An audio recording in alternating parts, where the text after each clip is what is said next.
कहानी उन आम घरों की है जहां खाने वाले तो कई, लेकिन कमाने वाला एक मर्द ही होता है। बावजूद इसके उससे उम्मीदें कम नहीं होती। देखिए जी, सामने वाले वर्मा जी कैसी अच्छी तरह से सफाई करते हैं छुट्टी वाले दिन अपने घर की, और एक आप हैं। अरे यार, उनके पास कार है, ऑफिस पास में है और हफ्ते में 2 दिन की छुट्टी होती है, तो फर्क तो पड़ता है ना। मेरी तो शादी ही गलत हो गई। अरे कोई मस्त लड़का मिलता, कमाता भी, घुमाता भी, घर के कामों में भी मदद करता, लेकिन नहीं जी, हमारे वाले को तो कमाने से फुर्सत ही नहीं, और कमाई भी ऐसी कि कोई जरूरत पूरी ही नहीं हो रही है। सुनील बेचारा शीना को देखकर सोचता है कि शीना सही कह रही है। देखने में सुंदर है, घर का सारा काम कर लेती है, उसे तो कोई भी अच्छा लड़का मिल सकता था। क्या सोच रहे हैं? भागने का इरादा तो नहीं है?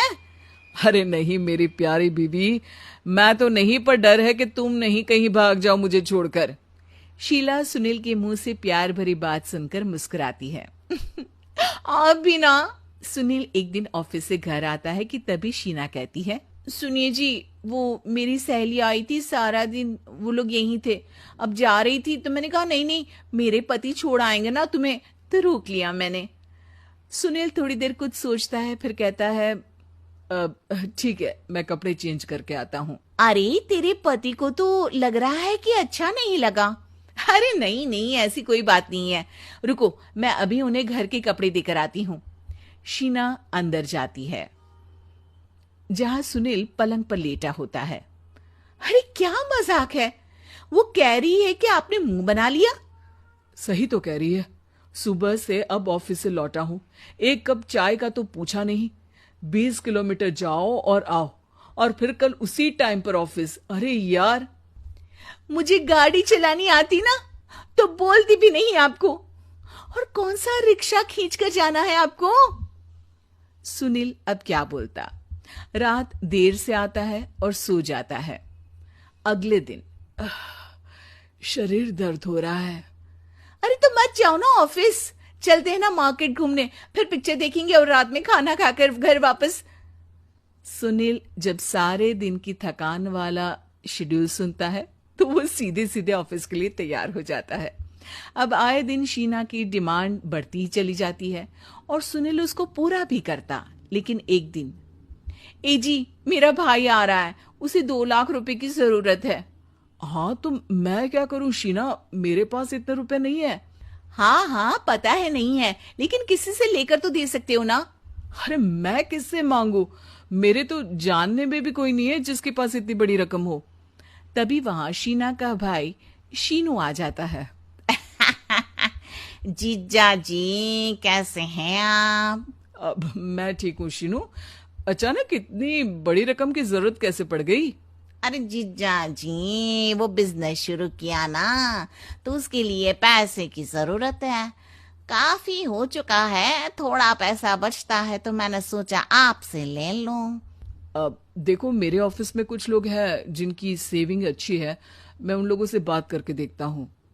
सुनील ऑफिस से किसी से पैसे लेकर शीना को दे देता है।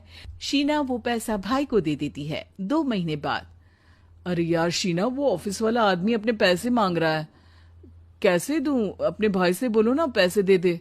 अरे हाँ हाँ दे देगा, कहाँ भागा जा रहा है, आप उनको बोल दो कि दे देंगे। थोड़े दिन बाद, शीना, वो आदमी मुझसे आज भी पैसे मांग रहा था यार, मैं तंग आ गया हूँ। ऑफिस जाते ही सामने उसका चेहरा दिखता है, क्या बोलूं, बार बार पैसे मांगता है। अच्छा मैं शीनू को फोन लगाती हूँ, बात करके देखती हूँ। शीना भाई को फोन करती है लेकिन वो फोन उठाता ही नहीं। लगता है भाई कहीं ऐसी जगह है जहां नेटवर्क की समस्या होगी। सुनील अगले दिन दोपहर को ही घर आ जाता है। उसका चेहरा उतरा और परेशान सा होता है। वो रोने लगता है। अरे क्या हुआ जी? आप इतना परेशान क्यों हैं? सब ठीक तो है ना? अरे नहीं शीना, कुछ ठीक नहीं है, मैं ठीक नहीं हूँ। तुम्हारे भाई के लिए मैंने जो पैसे लिए थे, उस आदमी ने आज भरे ऑफिस में सबके सामने मेरी बेइज्जती कर दी। सबके सामने आज मैं कर्जदार बनकर खड़ा था। मैंने हर वो प्रयास किया घर चलाने के लिए जो मैं कर सकता था, लेकिन अब नहीं होगा। वो फिर रोने लगता है। अरे आप तो औरतों की तरह रो रहे हैं, मर्द हैं आप। क्यों? आदमी के सीने में दिल नहीं होता, या फिर वो इंसान नहीं मशीन होता है? अरे मैं थक चुका हूं शीना, तुम समझती क्यों नहीं? मैं भी शारीरिक और मानसिक रूप से थकता हूं, मैं भी आराम करना चाहता हूं, सुकून चाहता हूं। मैं अब कुछ नहीं कर सकता। कुछ नहीं। वो बैठ जाता है। शीना पति को हैरान परेशान देखकर चुप हो जाती है।